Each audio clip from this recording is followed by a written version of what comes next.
बेरहम दुनिया, बेबस बेटियां।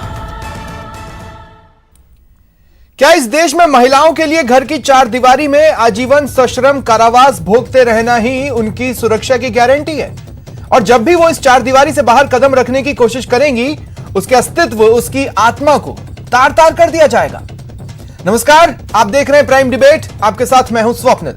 दुख है इस बात का कि कई बार इस टॉपिक पर मैं डिबेट कर चुका हूं, पर क्या बदला? हर बार सबसे घिनौना अपराध रेप हर बार की तरह और ज्यादा घिनौने रूप में सामने आ जाता है। इस बार भी आया। जिन्हें हम देश की आधी आबादी कहते हैं, वो संख्या के लिहाज से तो आधी नहीं बैठती, पर पूरी दरिंदगी का शिकार जरूर होती है। आज करेंगे इसी पर बहस। पहले प्राइम डिबेट के प्राइम सवाल नंबर 1। बेरहमी बढ़ती जा रही है, दरिंदगी बढ़ती जा रही है। आखिर ये दरिंदगी, ये बेरहमी बेटियों से कब तक? सवाल नंबर 2।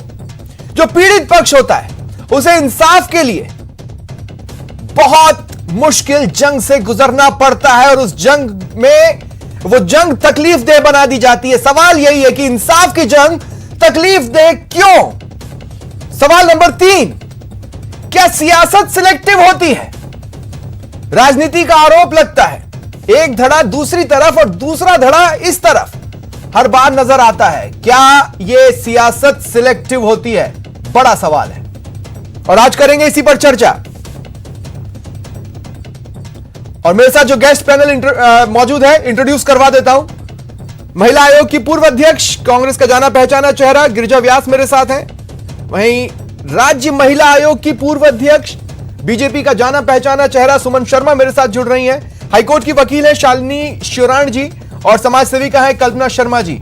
ये चारों मेरे साथ जुड़ रहे हैं। चलिए बहस शुरू करते हैं और स्वागत करता हूं मैं आप चारों का न्यूज़ 18 राजस्थान पर। कोई भी दो अपराध कंपेयर नहीं किए जाने चाहिए, यहां तक तो मैं सीएम साहब से इत्तेफाक रखता हूं प्रदेश में। गिरिजा जी, मेरा सवाल आपसे है, अगर यहां विपक्ष राजनीति कर रहा है जैसा कि सीएम साहब ने ट्वीट किया है, तो वहां कांग्रेस क्या कर रही है? और कहीं इस सियासत में इंसाफ गुम नहीं हो जाएगा?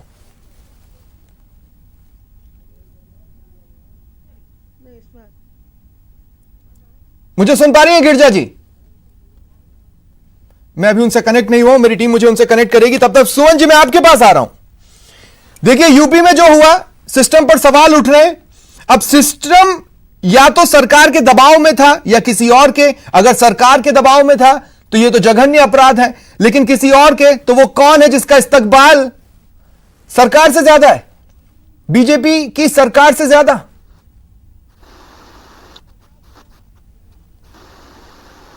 देखिए स्वप्निल, बलात्कार, रेप और बेटियों के साथ अत्याचार, ये बहुत ही निंदनीय है। हाथरस में जो हुआ वो बहुत ही कष्ट पहुंचाने वाला है और मैं सोचती हूँ पूरे भारत के हर नागरिक को बहुत तकलीफ हुई होगी। 14 तारीख की हाथरस की घटना थी, हमने भी उसको पूरा देखा और जिस प्रकार से 29 तारीख को उसके डेथ के बाद जिस प्रकार की राजनीति की रोटियां सेकने का कार्य ऑपोजिशन के द्वारा किया गया, कांग्रेस के बहुत बड़े लीडर राहुल गांधी, तो राजनीति नहीं होती मैम, अगर घटना नहीं होती या घटना के बाद सिस्टम ने इस तरह की तस्वीरें नहीं दिखाई होती, जिसमें रात में अंतिम संस्कार की तस्वीरें देखी, जिसमें परिवार नहीं था। स्वप्निल, मेरा सवाल सुनिए।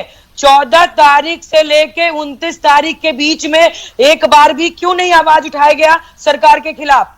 यदि सरकार वहां लापरवाह थी, सरकार कार्रवाई नहीं कर रही थी, तो क्या उसके मौत का इंतजार कर रहे थे क्या कार्रवाई कर रही थी सरकार? प्रियंका गांधी, ये मेरा बहुत बड़ा सवाल है। क्या कर रही थी सरकार? दूसरा जो बड़ा सवाल है, दूसरा जो सवाल है मेरा, सिस्टम पर सवाल उठ रहे हैं, ये तो स्वीकार करेंगी ना आप? खबर आई, सिस्टम किसके दबाव में था, सरकार के या किसी और के? वो कौन है जिसका इस्तकबाल सिस्टम पर सरकार से ज्यादा रहा? सिस्टम किसी के दबाव में नहीं था स्वप्निल जी। अगर हाथरस की घटना को आप देखेंगे तो सिस्टम किसी के दबाव में नहीं था। वहां जो कार्रवाई हुई आप लोग के सामने है। प्रधानमंत्री ने मुख्यमंत्री से बात की और एसआईटी गठन की मांग की कि जिन पुलिस वालों की लापरवाही रही है उनके खिलाफ सख्त कार्रवाई होनी चाहिए। ये सारी चीजें हो रही है। प्रधानमंत्री को इंटरफियर करना पड़ा ना, एसआईटी की जरूरत पड़ी ना, जिस प्रकार की राजनीतिक रोटियां सेकने की नहीं, तो मैं जो अगर कार्रवाई हो रही थी तो एसआईटी की जरूरत ही नहीं पड़ती। स्वप्निल जी, ये 14 तारीख से लेके 29 तारीख के बीच में क्यों नहीं राहुल और प्रियंका जी ने सवाल उठाए? मरने का क्यों इंतजार किया? ये सवाल लाजमी नहीं है क्या? अब तक राहुल गांधी और प्रियंका गांधी सो रहे थे? अगर व्यवस्था गलत थी, कार्रवाई नहीं हो रही थी, पुलिस कुछ नहीं कर रही थी, मैं ये सवाल पूछना चाहती हूँ। मैंने इसीलिए कहा था सियासत सिलेक्टिव होती है।